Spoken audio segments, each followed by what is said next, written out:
গণবো। এই 5 সেকেন্ডের মধ্যে তোমাকে ডিসাইড করতে হবে আমি যে প্রশ্নটা করব এই প্রশ্নটার অ্যানসার তুমি দিবা কি দিবা না। যাই হোক, আমি ভালো একটা প্রশ্নই করব, সেই 5 সেকেন্ডের মধ্যে ডিসাইড করবা অ্যানসারটা দিবা কি দিবা না। ওকে, শুরু করলাম।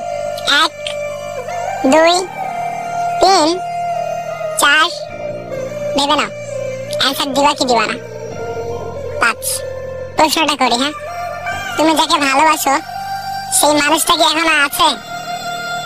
সেই মানুষটার নামে একটা লাইন লিখে যাবে কমেন্ট বক্সে, দেখতে চাই। শুধু একটা লাইনে ভালোবাসাটা হয়তো প্রকাশ করা যাবে না, কিন্তু শুধু একটা লাইন লিখে যাও তার নামে। আমিও দেখি ভালোবাসার মানুষগুলো কেমন হয়, সেই লাইনের মাধ্যমে হয়তো বা বুঝে নেওয়ার চেষ্টা করব। কমেন্ট করো।